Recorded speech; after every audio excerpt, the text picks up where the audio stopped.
Seja muito bem-vindo a mais um episódio do Café com Corretor. A gente está agora nessa semana que todo mundo quer saber de quê? De festas. Semana de Natal, depois entrando Ano Novo, mas hoje a gente ainda tem uma convidada super especial, minha amiga Roberta Veras.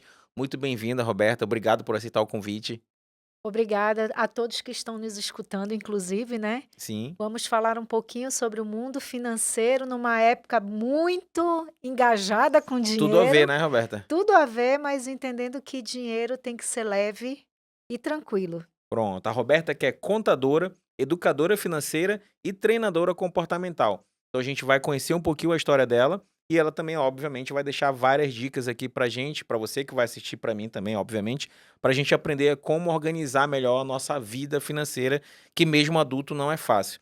Mas antes de começar o episódio, não esquece, deixa aquele like gostoso, aquele like maroto. A gente precisa do teu like para crescer. Lembra que o Café com Corretor é o primeiro podcast 100% voltado para o mercado imobiliário do norte do nosso país e eu preciso muito da tua ajuda para que ele cresça. Se você já está inscrito, meu muito obrigado. Se você não inscreveu, aperta aqui no inscreva-se que você vai nos ajudar e o YouTube vai entregar para mais gente. Então deixa o like, beleza? Roberto, vamos começar oficialmente? Vamos lá. Minha amiga, quanto tempo aí trabalhando na área financeira? Fabiano, na verdade, eu tenho 38 de profissão, né? Na Certo, minha trajetória profissional. E eu considero desde o início eu tendo a minha vida entre finanças e o lado com contato com o ser humano. Por quê? Porque eu comecei no mundo de vendas. sim. Então, trabalhei atrás de um balcão, mas já administrava as finanças. Com 15 anos, já levava grupo para a Disney, cuidando do dinheiro dos passageiros. Já tinha essa Já responsabilidade lá tinha com essa 15 anos de responsabilidade, idade, já, Roberta? com Caramba. 15 anos. Com 15 anos de idade eu queria jogar bola. Olha a diferença, né, eu fiquei Pois com é. vergonha agora. Eu estudava, né? E aí, nas Aham. minhas férias, eu viajava a trabalho. Mas esse viagem a trabalho pra Disney era como uma guia?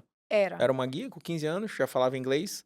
Arrastava, né? Certo, mas na Por... frente do grupo, ok. Sim, Sim, eu viajei com 14 anos de férias, presente já assim, se preparando para os 15 anos. certo, E eu sempre com esse meu jeito proativo, né, de tentar ajudar, de tentar agregar.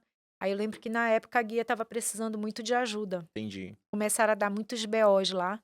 E Só eu ela não dava conta. e aí eu comecei a ajudar, voluntariamente saí da posição de passageira e comecei a ajudá-la. No ano seguinte ela foi bater lá na porta do meu pai, Pediu ajuda de pedindo para oficial. eu oficialmente seguir auxiliar dela, porque eu era de menor, né. Sim, sim. E aí com 18 anos ela me emancipou, aí eu já comecei como guia principal e aí continuei por alguns aninhos. Tua trajetória. E aí quando tu fala que nessa época tu já cuidava de finanças, porque era um investimento que você já tinha que administrar daqueles passageiros, a gente fala? Daqueles É, clientes, né? é porque a gente orientava eles como gastar o dinheiro. Na É, época o Acran era o grande era o tio Acra. tio Acran, Caramba, eu era junto do tio Acran eu com lembro da a propaganda. Tucunaré Turismo. Eu E lembro. aí ele levava e ele administrava o dinheiro de algumas pessoas e a gente ajudava a Entendi. como gastar. Olha, não gasta nisso, orientava, né, porque o dinheiro dado pelo pai tinha que se manter durante aqueles 15 dias, Tinha que não podia estourar não tudo, né? podia estourar. Caramba, agora é engraçado isso, né? Tu falou tio Acra, eu lembrei da musiquinha. Tinha uma musiquinha, né? Era um O jinglezinho, tio né? Acran quer saber. É, É, caramba, cara, veio a musiquinha na cabeça. Meu Deus, exatamente. isso entrega a minha idade. A nossa, A né? nossa, né, Roberto? É. Mas tudo bem, tá tudo certo. É como. É só um número, é só um número. É, aí eu não sei se tu lembra que nessa mesma época, eu tô falando aí da década de 90, tá? É, sim, sim. Começou o boom de margarita. Não, já não. Não De pegaste essa? É, Margarita? a Da ilha. bebida? Ah, não, da Não, ilha, sim, Ilha de que pra Margarita. Venezuela. Sim, É, sim, que sim, sim. O era pessoal ia Tucunaré muito. Turismo, Sim. era a Paradise, tinha FM Turismo também. Essas Aí aquele agências eram boom. mais especiais, né? E aí eu estava tinha o boom da Disney estava mais ou menos, e aí o dono da Tucunaré Turismo fez uma comigo, disse assim: "Olha, vem pra cá". Eu assisti um vídeo de Margarita. "Legal, não sei o que lá". "Pois é, agora tu vai levar 25 pessoas, o primeiro nosso grupo pra lá". Toma. E aí eu fui com 25 pessoas, o meu primeiro grupo pra lá, e eu saí de guia para ser coordenadora de Uhum. todo mundo lá. Aí eu já levava pagamento de avião, pagamento de hotel, Outras responsabilidades outras já. responsabilidades. Eu tinha o quê? 19 anos, Era jovem, né? jovem. E aí, nesse momento aí, tu já estava na faculdade Fazia faculdade de contabilidade? de contabilidade e aí nos finais de semana eu viajava e nas férias eu viajava. Porque geralmente as excursões, elas eram nos períodos de Sim, férias. sim. Julho, Período escolar, né? De novembro, férias escolar, dezembro, né? janeiro. Entendi. E aí, quando tinha os feriados, que eram os pacotes menores, todos eles eu participava. Viajou bastante, hein, mulher, nessa Viajei. época, né? Legal. E viaja até hoje? É um hobby? Não, aí o que que aconteceu? Quando eu entrei para o Boticário, né, eu passei 10 anos sem férias. Caramba. Então foi uma época que eu, tipo assim, eu dei um up na minha profissão Sim, sim. para eu ter uma organização, e aí foi o contrário. Eu passei 10 anos sem férias. Na época que eu trabalhei, porque foi assim, eu trabalhei no turismo, Uhum. e quando a gente é guia, a gente não se diverte. É mesmo, a Não, gente não pensa dá. que Não, não não tem dá. como. Não. Verdadeiramente o que as pessoas falam é verdade. A gente trabalha Vocês vão muito, trabalhar, de fato, né? de fato, até porque o guia ele fica muito visado. Se ele fizer uma coisinha errada, A a imagem reclamação é pra dele. ele, sim, se queima. Então é trabalho mesmo. Nós somos os primeiros a acordar, os últimos a deitar. Então, quando tu não deita, tu apaga, Uhum. Desmaia, né? desmaia. Então você não se diverte. E aí, depois disso, eu entrei numa época de trabalhar no distrito, na Coca-Cola, que eu já saí direto de Margarita para começar no distrito, que eu estava em Margarita quando me recrutaram. Então, comecei, e aí eu passei lá 7 anos sem férias. Comecei meus primeiros 7 anos sem férias, por quê? Quando eu tinha férias, eu estudava. Ah, Né? tá. Tu já Eu, engatava eu das engatava férias em pra. algum curso fora, porque naquela época eu queria criar carreira no distrito. Entendi. Foi quando eu lá apareceu a oportunidade, eu casei, né? E aí apareceu a primeira oportunidade de eu ter meu primeiro comércio. E aí foi a primeira marca que a gente teve, bracelete com a clorofila. E aí eu me dividia entre o distrito Entre ser CLT e ser e empresária. ser empresária. Empreender. E aí chegou uma hora que não dava mais. Teve que escolher. Porque tive que escolher, porque como eu trabalhava na área financeira, final do mês eu tinha que ficar até Sim, tarde, fechamento de folha, essas coisas, vai embora, né? e aí não dava. Uhum. E aí eu tive que escolher pedir para sair. Quando eu pedi para sair, eu entrei no mundo empresarial e fiquei. E aí, quando nós pegamos o Boticário, foram 10 anos sem férias, porque consegui a franquia, organizar a franquia. Aí a franquia exige que você mude de ponto, tem que fazer uma nova loja, é tudo pagamento, né? Tudo é padronizado, Financiamento, tudo né? padronizado. Aí quando você pensa em respirar, e o Boticário inventa a distribuidora, então comecei a distribuir para o interior do Amazonas. E aí foram 10 anos sem férias. Foi quando em 2018 eu pedi para sair, e aí de 2018 para cá eu já comecei a tirar férias. Aí E voltou a agora ter eu férias. literalmente a gente viaja hoje 3, 4 vezes por ano. Isso é algo que é inegociável. Mas é o que eu Que costumo bom. dizer, as pessoas precisam entender uma trajetória Sim, para claro. entender o estágio que a gente está na No vida momento, e né? o porquê, né. O chão que levou pra chegar aqui, né? É, Porque tu falou isso todo esse. Quantos anos aí? 10 com 7, 17, fora a época da. mais 20 de Boticário, Mais, pronto, já foi 20, enfim. já isso já foram 37 Pois anos. é, só de Agora trabalho, né? Só de são trabalho. 7 com 10, com mais 20, e aí agora dia 10 de janeiro eu faço 39 anos de trabalho. É. E aí as pessoas que veem só os louros da vitória não entendem, né? Tu sabia que eu sou aposentada? Não, Sou não tinha ideia. aposentada É? desde 2017. Opa, já tem um tempinho, hein, de aposentada, Quando mulher. eu completei 30 anos, Tu foi lá e vai, vai, me o dê minha aposentadoria. pouco, Deixa eu mas rapar esse negócio daqui. Eu já deixei muita contribuição aí, né? É, mas tá certo, direito tem que fazer. é, E, não, eu vejo um pouquinho aí da tua história. Eu fico lembrando de como hoje a gente tá no mundo. O mundo como um todo, né? A gente tá no Brasil, não foge, não é exceção. De como tem essa politicagem hoje de os empresários que exploram os trabalhadores e tudo mais, né? E aí eu fico ouvindo a história, eu também empreendo, né? Tive experiência de também ser franqueado, de enfim, nessa pegada aí de ser o primeiro a chegar, o último a sair, e as pessoas não têm noção do trabalho que dá, da responsabilidade que é, da folha de pagamento você não poder atrasar, obviamente, você atrasa o seu salário, o seu prolabore, né? Não tem lucro, às vezes, em meses, né? exato. Mas o salário do funcionário é sagrado para o empresário, ele precisa estar lá. E E é uma responsabilidade que a gente puxa pra gente de maneira que a gente não dorme se aquilo ali a gente vê que tá dando ruim, que pode atrasar, porque é uma família ali que depende, né? Ou 10 famílias, ou 20 famílias, enfim, quantos funcionários você tiver. Então, assim, as pessoas realmente falam muita bobagem quando a gente para pra pensar nisso. Eu digo: "Mano, é muito louco, pessoal". Acho que todo mundo tinha que ter um mês de empresário, só pra Para entender a entender a situação. magnitude, né, e eu acho assim que hoje as pessoas estão falando de empreendedorismo de uma forma muito sonhadora, Sim, muito é glamurosa, você muito acha? glamurosa, muito: "Ah, eu tenho que ser empreendedor, empresário para eu estar na mídia". Certo, pra me dizer Só que eu sou empresário. só que assim, a gente sabe que não é só isso. Porque, Sim. por exemplo, eu acho que o maior desafio do empresário hoje, é ele ter uma equipe que tenha o mesmo propósito que ele, que esteja engajada com ele, para que ele possa realmente pensar estrategicamente. Uhum. Sair do operacional, né? Sair do operacional. Eu, graças a Deus, mesmo naquele tempo, e eu era muito chata, Fabiana, eu admito. Uhum. Eu, quando eu Os era. colaboradores aí te É, veem hoje: "Roberta". mas hoje elas viram para mim, porque elas continuam no mesmo grupo que me Legal. comprou. Elas dizem assim para mim: "Dona Roberta, eu sou o que eu sou hoje porque a senhora me cobrou". Uhum. Sim, é o mal Então, necessário. é o mal necessário. Se você quer crescer, você tem que pagar um preço. E assim, não tem como você crescer se você não tiver uma equipe que compre a tua ideia. Sim, com certeza. Agora, você sendo um líder, não você sendo um patrão. Não é a diferença entre liderar e chefiar, né, É. que a gente fala, né.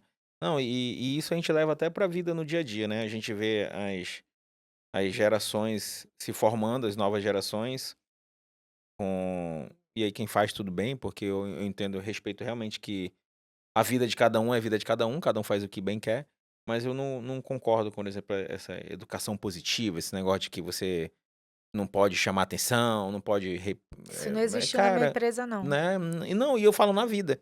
Eu vejo, a gente tá aqui agora fechando o ano de 2024, a blogueira mais famosa do momento, acho que até agora, é aquela menina que estava no avião, que o filho, enfim, a criança estava dando show, que queria sentar na janela, né, você acompanha. Eu ouvi Pois é, falar. mas basicamente é isso, era como se você estivesse aí na janela, que você comprou e pagou o seu lugar, e como meu filho quer sentar aí no teu lugar e tu não vai dar o teu lugar, tu não tá nem aí pra ele chorando. E tem uma pessoa te filmando, querendo dizer que tu é horrorosa, que tu não tem empatia, porque tu não quer dar o lugar pra criança, sabe, uma coisa assim, tão eu digo: "Mano, se é meu filho, ele ia ficar pendurado pela orelha da a hora que ele começou a chorar até chegar no aeroporto, se ele não parasse". E aí eu falar isso aqui, pra muitos: "Nossa, isso é um absurdo, não sei o quê". É. Meu filho tem 16 anos, se ele levou umas 2, 3 palmadas na vida, foi muito, mas pergunta dele se ele acha ruim. É igual você falou da tua funcionária. Tipo, vai conversar com ele hoje com 16 anos, a cabeça que ele tem, troca uma ideia sobre a educação que ele teve, se ele acha ruim. É, nós estamos literalmente numa era de cristal, né. É, frágil, Muito né. frágil. Eu digo que eu, com a idade que eu estou, eu não me troco por uma menina de 20. Pronto, mas é isso aí, principalmente emocionalmente falando, né, você fala, né. Exatamente. Eu vejo uma geração muito fragilizada mesmo, acho que como você falou, E muito vai ser um fraco. problema. Sim, claro, vai Os as números gerações aí, eu falo financeiramente, tá. também, A né. gente já vê que a falta de educação financeira, ela tá em todas as gerações. Uhum. A gente fala de 15, 13 aos 65 anos. Percentualmente, a diferença é muito pouca. Não, e a gente já teve uma pesquisa também, que nós estamos na geração é a primeira vez na história da humanidade que a geração que nasce, ela tem um QI, o coeficiente de inteligência, inferior à atual geração. Tem um estudo disso, já foi comprovado, ou seja, justamente por essa belezinha aqui, eu acho que essa dependência que as pessoas têm, né, de estar aqui no celular, que é uma ferramenta maravilhosa, mas que até a É. gente, se a gente não se policiar, a gente a usa de maneira maléfica, né. E muito pelas essas questões, eu acho que o assunto mudou tanto também, mas é porque eu gosto disso, tá, Roberta? Vamos lá, vamos É, lá. é porque eu acho que justamente essa questão de educação, o que que acontecia? Na nossa geração, os pais da gente eram mais duros, mais severos, né. Alguns podiam passar do ponto, não tenho dúvida disso, mas na grande maioria eram mais severos, eu acho que essa é a palavra. É, o que acontece, e é muito legal a gente poder falar disso, quando a gente está falando da parte do comportamento humano, né, Uhum. junto de uma sessão de terapia, a gente percebe o seguinte: os pais da nossa geração, Sim. casa aí de 35 para cima, eles tinham crenças muito fortes de, por exemplo, você tem que trabalhar, para conseguir sua casa, para ter Sim. seu imóvel, case primeiro com a sua faculdade, teu casamento, no caso, eu, mulher, é primeiro Uhum. com teu emprego. Hoje, a mãe ficava muito em casa e o Sim, pai era que dona saía de para casa, né? trabalhar. Hoje, os pais trabalham muito, se sentem culpados pela ausência de estar em casa, compensam o filho com muitos presentes. Esse filho não sabe receber um não, Isso é o e ponto. aí não sabe ser contrariado. Por sua vez, ele não interage, ele não brinca na rua, ele não joga uma bola. Uhum. Então, o mundo dele é dentro do quarto, Qualquer coisa tá entediado.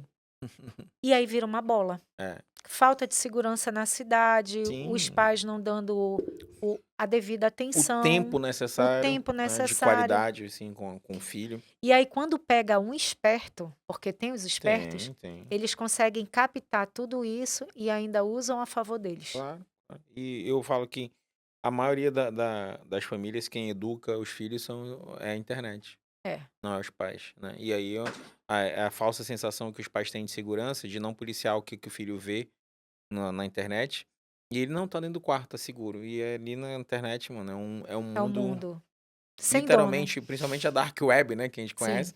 Mas quando a pessoa vê, o filho já tá fazendo alguma bobagem, enfim, tem N casos. Mas eu acho que você resumiu muito bem. Eu acho que a falta de não, acho que os pais querendo compensar, ou então o pior, quando querem compensar, a gente até entende, mas eu acho que a grande maioria, Roberto, é aquele que, assim, que o pai era muito duro, que não tinha condições ou não dava as coisas que o filho queria. Não, agora eu vou ter meu filho, tudo que ele quiser, eu vou dar. É, e aí entra num fator.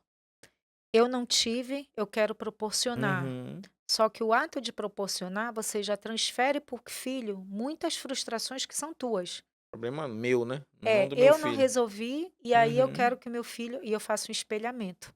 Acabo repetindo ali o comportamento. Muitas vezes o filho até corresponde, mas na maioria das vezes eu dou, mas eu também vou cobrar por aquilo que eu dei. Exemplo, um exemplo simples, né? Eu dei tudo para o meu filho. Aí ele entra na faculdade, não, mas eu quero que ele faça direito. E o filho não quer. É outra O coisa. filho quer veterinário, mas não sabe dizer não para o pai porque eu vou decepcionar meu pai.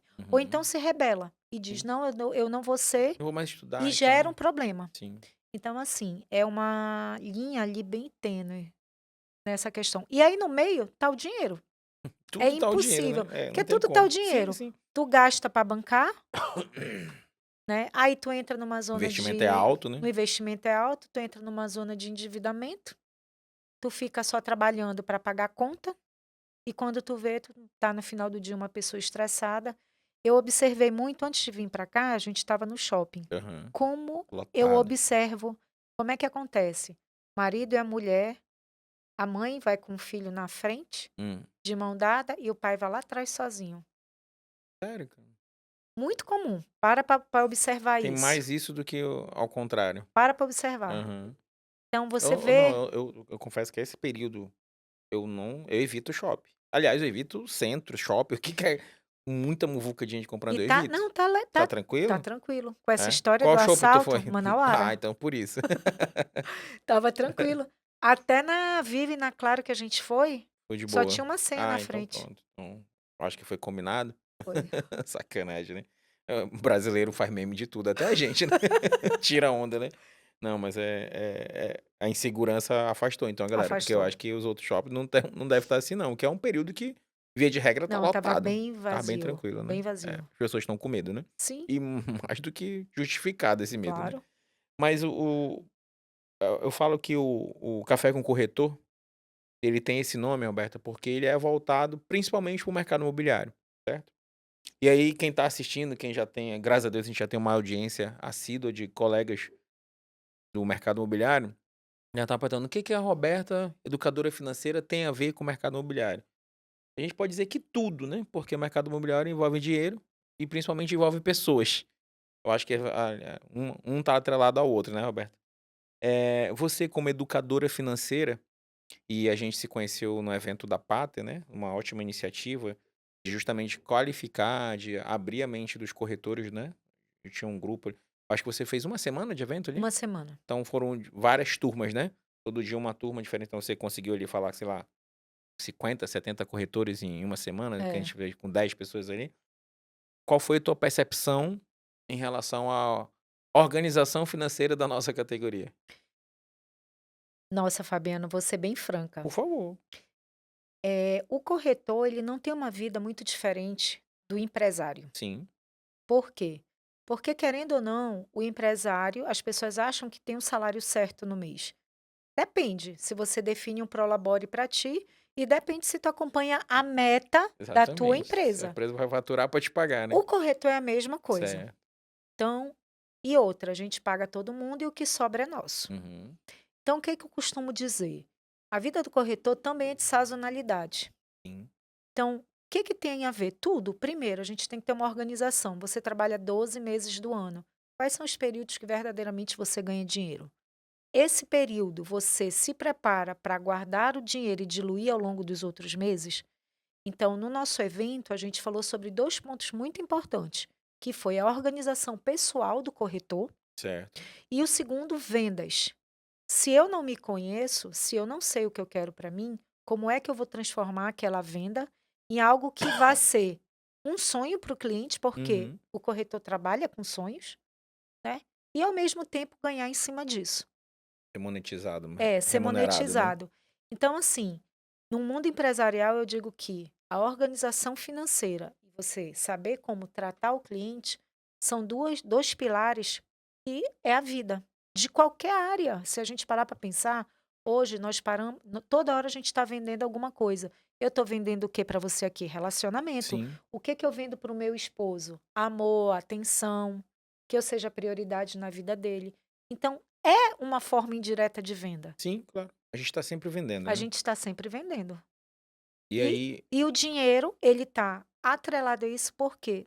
Não se faz nada sem dinheiro. uhum, a nossa moeda de troca, É a nossa literalmente, moeda né? de troca. Eu digo que o dinheiro e o tempo são 2 moedas, assim, fundamentais, que se a gente não souber gerenciar, e esse é o ponto, o corretor hoje, ele tem a oportunidade de pegar em uma única compra um valor muito alto agregado. Sim. Agora, o que que eu faço com esse valor muito alto? Eu simplesmente, como a gente viu, né? Poxa, eu ganhei uma ótima comissão aqui. Eu passo 3, 4 meses sem trabalhar. Aí eu volto a trabalhar de novo. Ou eu ganhei uma ótima comissão. Eu saí estourando e gastando como se fosse o último dia da minha vida. Ou como se amanhã eu fosse fazer uma venda daquela novamente. Exato. Certo. Que é o que eu chamo de positivismo psicológico. Isso também é patológico. Que é o mal do brasileiro. Não, amanhã eu dou um jeito. Amanhã eu vou conseguir esse dinheiro. Então, Isso é cultural, sempre tu acha? é cultural. Tá inserido Sempre na a gente gente. tá achando que vai dar um jeito. Exemplo claro, Covid. Mais do que todo mundo passou pelo Covid. Tu vê alguém hoje, eu não digo nem usando máscara, usando um álcool, higienizando uma mão. São pouquíssimas as pessoas, né? Pouquíssimas as pessoas. Uhum. Parece que passou assim o esquecimento em todo mundo. Por quê? Porque é algo que dá trabalho e, vou brincar com a sorte. É cultural. Entendi. Por É. isso que as pessoas, Fabiano, que trabalham de maneira organizada, que trabalham de maneira preventiva, elas se destacam. E as pessoas dizem assim: ela tem sorte. Não, ela está indo numa linha diferente da maioria da Da população, média, né? da média. E aí ela se destaca, normalmente, né. E a gente tá falando isso de maneira parece até simples, né? É, mas Mas não é é. a pessoa tá presente pra isso que é o problema, né? É porque assim, vamos pegar o exemplo do corretor, né. Sim. É acostumado a fazer venda 2, 3 por mês. Acha que toda hora vai fazer 2, 3 por mês. Então, se você realmente tivesse a cultura, né, o planejamento de saber quanto é teu custo mensal e entender que em cima de cada venda tu deverias guardar para uma reserva de urgência, para um mês que tu já sabe que não vai dar Que é certo. fraco, né? Por exemplo, a partir dessa semana até Uhum. janeiro, para A mim é chance morto. a chance de você fazer uma venda diminui drasticamente, né? Para mim é morto, Uhum. entendeu? A minha vida profissionalmente, ela começa quando? Fevereiro. Pra você, Roberta, a tua área dá uma estagnada Dá uma total. estagnada De Natal até até o mês janeiro. de janeiro, que é férias. Ninguém quer saber disso. E é Uhum. normal, Sim. Você né? já tá presente pra isso. Eu já estou organizada para isso. Certo. Então, assim como na minha área de atuação, cada um tem isso. Sim. Comércio, varejo, quais são as grandes datas? É. Março, maio, junho, agosto, novembro e É os dezembro. períodos de 6 festa, né? meses. Dia das mães, dia dos pais, dia do namorado, Só que Natal, eu né? preciso pagar 12. Sim. E aí o que que a gente faz? A gente faz uma forma que esses 6, 8 meses compensem os Que 12. nem as livraria, né? Material Exato. escolar, né? Material escolar. É agora aí, de novembro até Até fevereiro, fevereiro. né? E aí depois Dá uma caída. dá uma caída drástica para eles, né? Sim. O movimento cai bastante. Não, e a gente lá conversando, a gente fica ouvindo os colegas e existe uma necessidade na nossa profissão, Roberta, de eu entender que eu sou pessoa física e pessoa jurídica andando de mão dada? Tu acha Existe. importante isso? Sim. Eu acho importante a gente ter as 2 coisas separadas. Certo. Minha pessoa jurídica muito bem É um organizada, custo, eu é um preciso disso para custo, manter ela. e a minha pessoa física é outro. Ok. E eu saber que a minha pessoa jurídica, ela tem que andar lado a lado a minha pessoa física, em que quesito? Padrão. Uhum. Por exemplo, uma coisa simples. Eu quero ter, como acontece com muitas áreas, eu preciso ter o carro do ano para me destacar, eu preciso andar com as melhores roupas, porque senão eu não vou ser vista dentro do ambiente que eu estou. Tem coisas que são relevantes, Certo. mas isso é coisa que realmente o É teu meio fundamental. é fundamental ou você criou? Uhum. É uma coisa que a gente acompanha na internet e acaba querendo É, modelar simplesmente por isso. simplesmente. E assim, não se preocupa em realmente pagar a conta, Sim. e sim viver de aparência. Aí as pessoas falam muito assim, Fabiano: "Ah, é a mesa que eu sento que está me levando a isso". Reveja sua mesa. Muda de mesa, né? Porque eu acho assim, a partir do momento que você está numa mesa, que essa mesa começa a não ir de acordo com os teus valores, e valores que são inegociáveis para o teu caráter, será que vale a pena estar nessa mesa? Mas a pergunta anterior é: "Mas eu sei quais são os meus valores?". Porque esse é o problema, as pessoas não se perguntam. Entendi. E aí, qualquer lugar tá bom para Serve. mim, qualquer lugar serve. Aí eu entro no automático, eu faço dinheiro, eu pago um monte de conta e eu durmo. Um Uhum. exemplo, tá? Sim, sim. Eu lembro quando eu estava no Boticário, a primeira coisa que falaram para mim era assim: "Nossa, Roberta, mas quando tu sair, as pessoas não vão mais te conhecer muito", porque eu era conhecida como a Roberta Do do Boticário. Boticário. Tu foi a primeira franqueada daqui de Manaus? Não, eu fui a primeira franqueada a passar por um processo de seleção, Uhum. concorrendo, assim, com outros estados, né, com outras Certo. pessoas, e que eu lembro que na época, no meu grupo, eu era a única que não tinha parente dentro do Boticário. Entendi. Porque como é que funcionava na época? Um primo, uma prima queria entrar, entrava no Abria. processo de seleção. Eu estava vindo porque a moça de Itacoatiara estava perdendo a franquia, os franqueados de Manaus não quiseram Itacoatiara, porque o Boticário, na época, oferecia primeiro para eles: "Manaus, você quer? Não. Manacapuru, você quer? Não. Tefé, você quer? Não. Parintins, você quer? Não". Então eu abriram a vaga para os currículos que estavam cadastrados. Uhum. E aí, na época, eu lembro que eu concorri com mais de 500 currículos. E aí foi um período de análise que eu te digo, foi pior que o meu vestibular.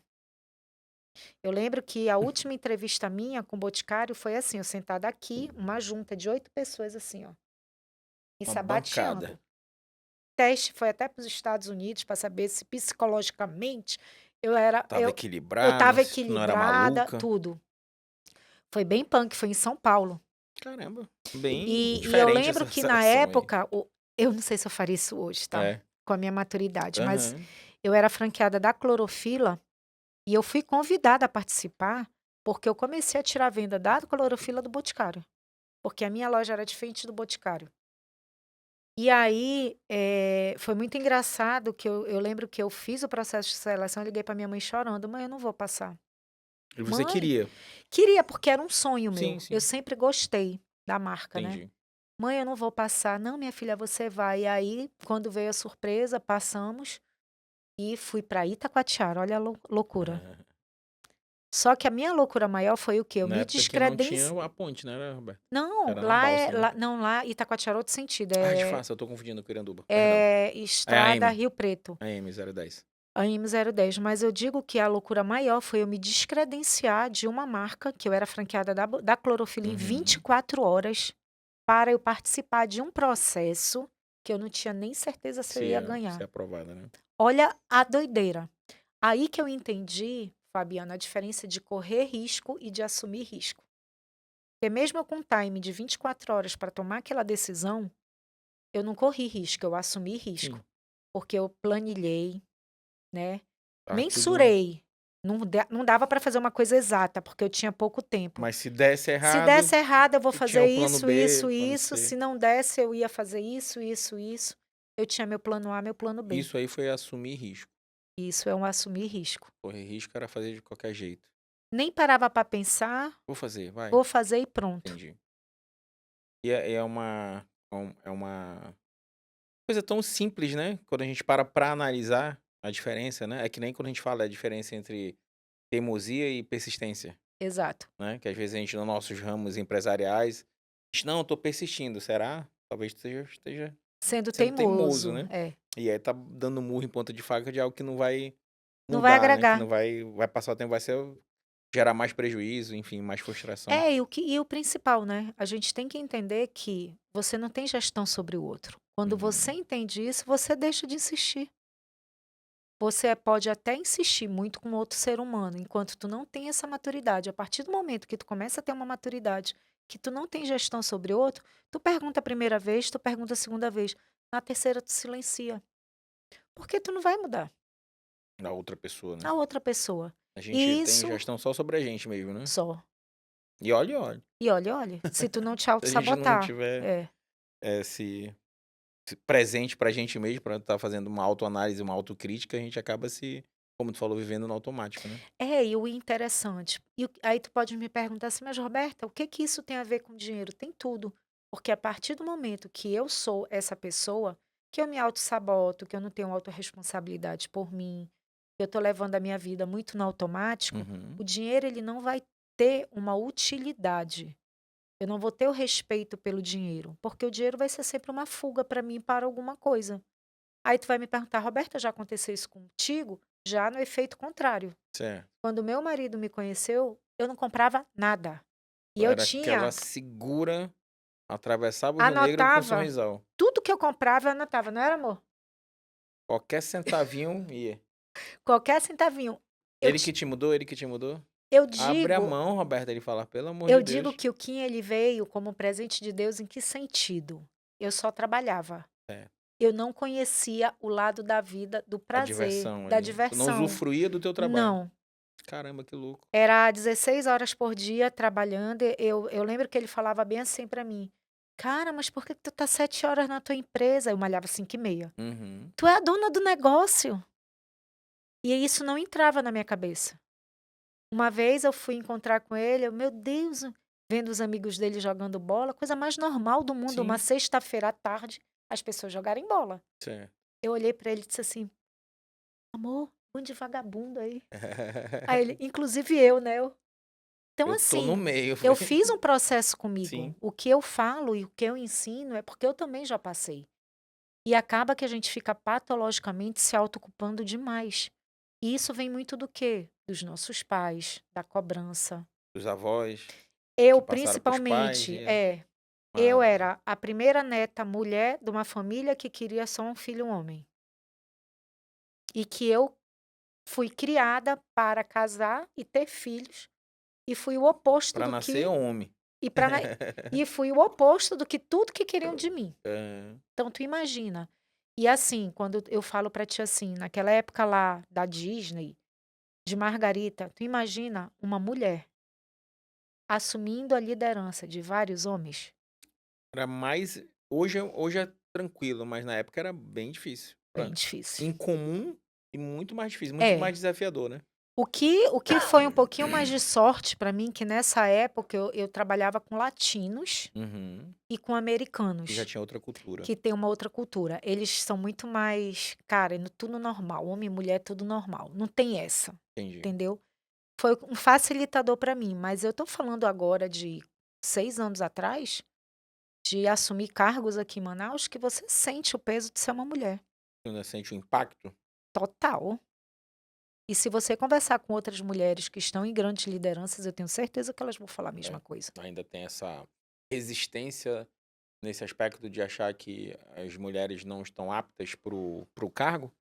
Eu não É digo isso? nem isso, eu acho que tem muito homem que ainda é muito machista. Uhum. Tem homens que já têm a mente aberta, É, que colabora. Você vê pela a equiparação de salário, né, que entendi. não existe, Ainda né. tem discrepância. Tem uma discrepância, então assim, a mulher ela precisa se destacar mais, Faz mais força pra chegar no faz mais cargo. força. Entendi. Olha, eu confesso a você que a gente olhando de fora, a gente tá, como a gente tava voltando ao assunto, né? Tá num mundo tão maluco, tão Sim, ativista, tão cheio de ideias que eu falo assim, cara, isso é surreal de ouvir umas coisas. Mas assim, é bom ter essa percepção, porque você acaba dando uma filtrada e olhando com mais carinho pra esses casos, que às vezes a gente não tá presente mesmo, né? é, e por outro lado, Fabiano, também tem um outro lado. A mulher, não são todas, Uhum. está confundindo empoderamento O no feminismo verda ali. ou feminismo, Certo. e usando muitas vezes de uma maneira equivocada, que acaba dando um tiro no próprio pé dela. Vou te dar um exemplo Por simples, favor. bobo. Eu tenho liberdade, eu direitos iguais aos homens e tudo mais. Uhum. Tu vai para um restaurante com um homem, aí tu não quer dividir a conta com ele. Cadê os direitos iguais? Eu Eu acho. falei isso para uma mulher. Uhum. Uma outra coisa, isso eu, Roberta, tá? Sim, Minha claro. opinião. A gente sabe que hoje em dia tem muito isso, né? A mulher se veste do jeito que quer, o corpo é Uhum. meu. Meu corpo, minhas Concordo. regras, né? Meu corpo, minhas regras. Tá tudo certo. Uhum. Também concordo. Sim. Só que existem lugares e lugares. Então é a mesma coisa, eu sento em qual mesa? Tu vais de sandália havaiana sentar num negócio com os teus clientes? Não. Improvável. Improvável. A mesma coisa. Então a gente tem que saber o quê? Como se posicionar. Porque a forma de você se vestir, a forma de você falar, tudo vende a tua imagem. Sim, sim. E isso é pra gente que trabalha com gente, né? Que embora eu, eu sou da bandeira do corretor de imóveis que a gente não vende imóvel, a gente vende relacionamento. Quem vende imóvel é o dono do imóvel, se ele é um imóvel de terceiros.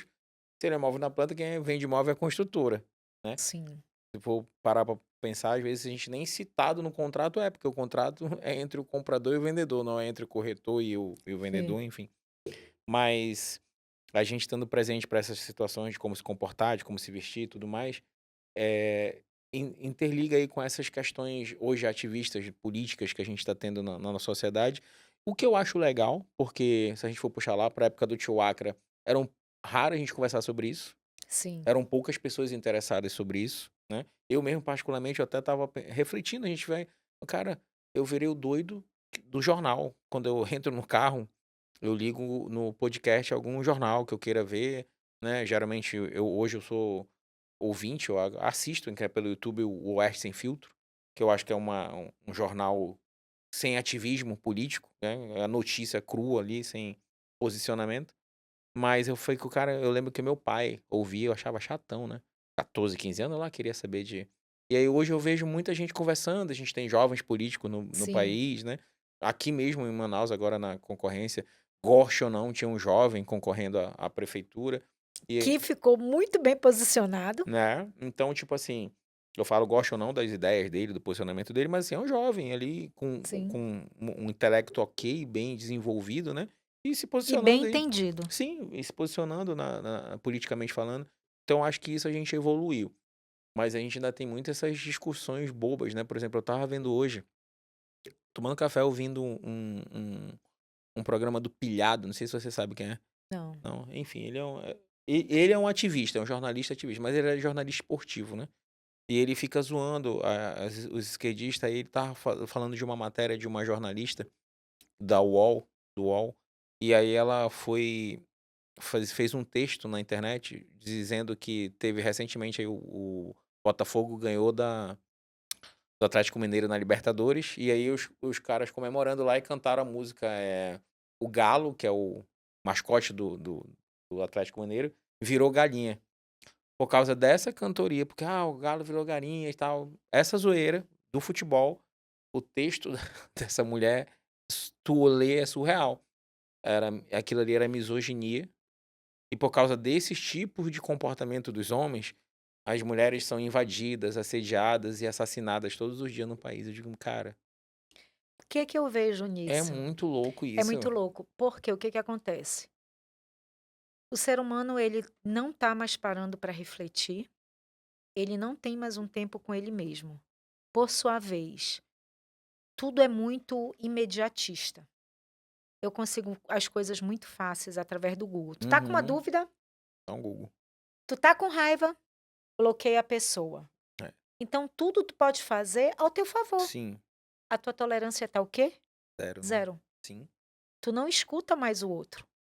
Acho que tu não se escuta nesses casos quando é Tu nem alguém se que escuta. pelo amor de Deus, E aí é o que que acon surreal pra mim. e aí o que que acontece? Tudo eu acho que é contra mim, ou que é contra o que eu tô pensando. É, isso esse é um outro ponto da Muito geração, a gente louco. não pode mais não posso discordar. Não, não pode. Se eu discordo, eu sou extremista, eu sou E misógino, o eu sou muito, né, pior, que eu vejo que é o pior, quando tu discorda, cada um vai para o seu lado, tudo bem, né. ainda tá tudo bem. Aham. Existe um problema aí, agora quando tu discorda e vira um ódio, É, aí o negócio tá e vira feio. uma vingança, é isso que eu vejo de mais patológico hoje em dia. Eu Acontece falo muito. um exemplo muito simples para o meu marido. Meu marido é a pessoa mais calma que eu conheço, mas no trânsito, ele Isso é perde. a calmaria vai Aí embora. a gente tem um ditado: "Deixa ele jogar o lixo dele pra lá". Aham. Porque um palavrão que tu fale, tu pode vir uma arma pra É, ti. hoje em dia tá A complicado. intolerância tá muito grande, mas isso é em tudo. Sim, sim. Não é só no assalto,